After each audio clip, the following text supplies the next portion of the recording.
ce nom-là que je viens vous parler. Je voudrais vous dire, vous prendre à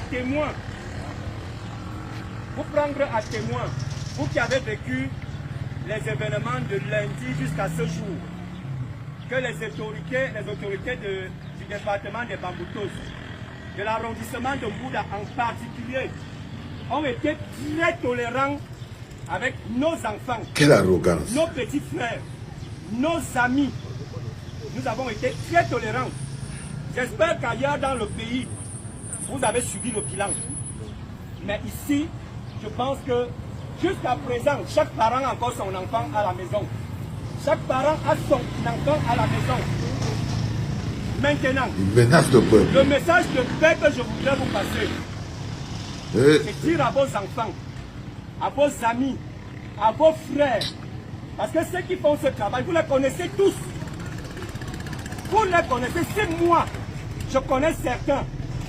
À plus forte raison que vous. Vous les connaissez tous. Mais ils ne travaillent pas pour la Et police. je voudrais vous dire, Ils sont nous sommes dans une toute petite ville comme ça. Elle est toute petite.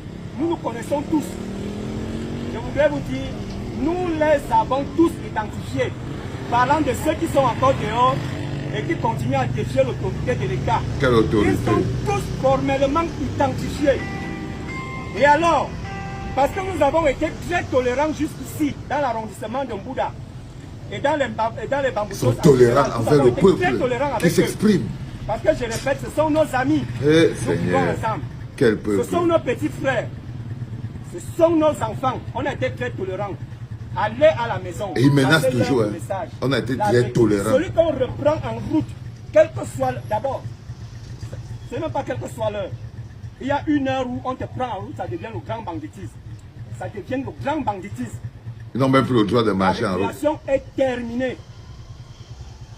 Nos enfants, nos petits frères, nos amis, ils ont cassé, ils ont pillé. Certains débrouillards aujourd'hui n'ont plus rien. Oui. Jusque-là, nous sommes tolérants. Nous sommes toujours tolérants. Mais je dis, c'est fini. Vous qui avez fermé vos commerces, je voudrais préciser ici, je ne sais pas qui vous a demandé de fermer.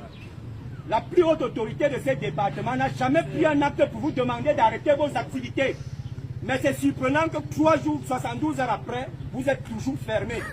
On vient donc vous dire, pour ce qui est des fauteurs de proue, des petits bandits, des petits voyous, sous l'effet des produits psychotropes, pour la plupart, ils ont été pris. Ils ont été pris, je dis beaucoup ont été pris. Ils vont aller répondre de leurs actes devant la justice. Et ce n'est pas ici. Ce n'est pas ici en Mbouda. Chers parents, chers amis, chers frères, vous qui les connaissez, ce sont vos amis, vos frères, vos enfants, vous les connaissez très bien. Allez dire à ceux qui sont au quartier, vous les mamans, ne venez pas taper les mains, les parents, ne venez pas taper les mains devant le commandant, ni devant le commissaire ou encore le commandant de compagnie. Ça ne va pas se passer ici. Pour ceux qui ont été pris, ça ne se passe pas ici au tribunal militaire. Les faits sont suffisamment graves. Et ça fait pitié parce que c'est des enfants d'un certain âge, de 17 ans, 17 ans, 18 ans. Vous prenez donc les enfants de 17 ans, vous les amenez au tribunal militaire. C'est des enfants, ça fait mal. C'est-à-dire un enfant gâche son avenir pour rien. Donc je venais vous demander d'ouvrir vos commerces, de reprendre vos activités. Le calme est revenu dans la ville. Ça avait la force. Et ça commence justement par le déblayage de la route. Ça avait la Enlevez force. toutes les barricades et reprenez vos activités. Chers parents, allez demander à vos enfants, allez leur passer le message. La récréation est terminée. Donc c'est dans la force. Pour ceux Vous qui n'avez sont pas la paix. encore au quartier, C'est la force. ils sont très bien identifiés. Il dit que la ville est petite, très bien identifiés. Et le week-end, cette semaine ne finira pas. Ils ne finiront pas cette semaine. Bonjour les enfants. C'est papa. Mon mur est un asile psychiatrique à ciel ouvert et ma salle d'attente est toujours bondée. Bienvenue à la clinique les enfants. Ce qui m'étonne avec ces jeunes policiers qui sont dans cette opération, qui leur a été bien pensé, vous voyez bien que c'est parti dans toutes les villes. Ils sortent comme s'ils viennent parler au peuple, mais ils viennent menacer le peuple. Ils ont toujours l'arrogance. La récréation est terminée. Allez ouvrir vos boutiques. Là on est ici à Mbouda. Je veux vous arrêter. Vous n'allez rien faire. Waouh. On dirait qu'ils parlent au peuple souverain comme s'il parlait à ses employés. Est-ce que quelqu'un peut expliquer au commandant de la brigade que les populations de sa zone de compétence ne sont pas ses sujets? Ce ne sont pas tes sujets, petit frère. C'est pas parce que tu décides d'ignorer la raison pour laquelle ils sont debout. Ils ne se posent pas la question de savoir qu'est-ce que ces gens réclament. Ils réclament une victoire volée. Ils réclament une raison, c'est des raisons politiques. Ils se battent pour l'avenir du Cameroun. Nous, on est la police. Notre rôle, ce n'est pas de les brutaliser. Ce n'est pas de les brutaliser.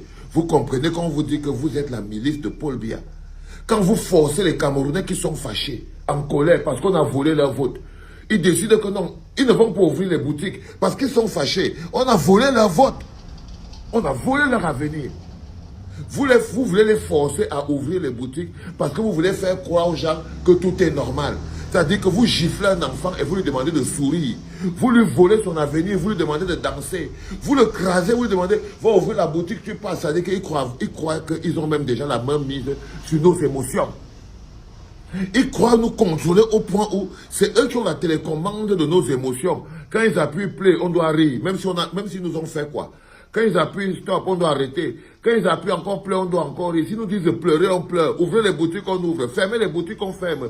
Couchez-vous, on se couche. Rentrez chez vous, on rentre. C'est-à-dire qu'on est des moutons entre leurs mains. Dans leur tête, nous ne sommes pas des êtres humains avec des envies. Il ne prend pas en considération la raison pour laquelle les Camerounais sont debout, la raison pour laquelle les jeunes sont debout, et lui-même c'est un jeune. Quand je vous dis que les pires aujourd'hui qui parlent avec arrogance, il est peut-être un commandant là-bas en Bouddha. Il parle aux gars comme s'il parlait à ses animaux. Il parle aux Camerounais comme s'il parlait à ces animaux, à des gens qui n'ont pas la tête, qui ne savent pas pourquoi ils se battent, qui ne savent pas ce qui est important pour eux, qui ne connaissent pas ce qu'on appelle la République. En fait, c'est des écervelés qui se retrouvent là dehors, ils les appellent les enfants, nos petits frères, nos enfants, on va les arrêter, on va les enfermer, ils ont 17, 18 ans, ils vont aller au tribunal militaire, ils marchent avec le couteau pour menacer le peuple, parce que le peuple est en train de dire, on veut voir clair sur l'élection. Un problème politique. Un problème politique. Mais vous voyez ces policiers, c'est la section milice. Ils se comportent essentiellement comme les milices. Si on vous parle, maintenant on est en train de parler, on est en train de supplier que, waouh, est-ce que les policiers ici ne peuvent pas être comme les policiers des grands pays, comme le Mali, les grands pays comme le Niger, les grands pays comme les États-Unis, les grands pays. Non, on ne peut pas, ils ne peuvent pas l'être, parce qu'ils sont une milice au service de Paul Biya. Parce que vous fonctionnez comme une milice au service de Paul Biya. Là, vous voulez forcer les Camerounais à ouvrir les boutiques alors qu'ils sont fâchés. On ne force pas un Camerounais à ouvrir quoi que ce soit. On ne peut pas forcer un Camerounais à ouvrir quoi que ce soit. Et je vous renvoie encore le message que je suis en train de vous dire, les enfants. Entre le 1er et le 3, jour de ville morte, fermez vos boutiques. Fermez vos boutiques. Parce que ils vont essayer d'incriminer les manifestants. Ils vont essayer d'incriminer Issa Chiroma Bakari. Ils vont essayer de mettre ça sur le dos de Issa Chiroma Bakari. Pour ça, il faudra qu'ils cassent vos boutiques. Donc, à Tangandji, il y a des gens partout dans les villes, Mbouda, même là où vous êtes là, que dès que lundi va arriver, ils vont vous forcer à ouvrir. Vous allez un peu ouvrir, ils vont filmer pour envoyer à Bruno Bidjam. Dès qu'ils vont finir d'envoyer à Bruno Bidjam, ils vont venir casser pour dire maintenant que ce sont les manifestants qui ont lancé la ville morte, qui eux sont venus maintenant brûler exactement ce que Paul Tangandji fait au Nozo. Donc, je vous reconseille encore, si vous ne voulez pas que les miliciens de Paul Tangandji viennent brûler votre boutique, restez fermés du 1er au 3, du lundi 1er au mercredi 3, restez fermés. Restez en accord avec la rectitude. Restez en accord avec les valeurs du peuple.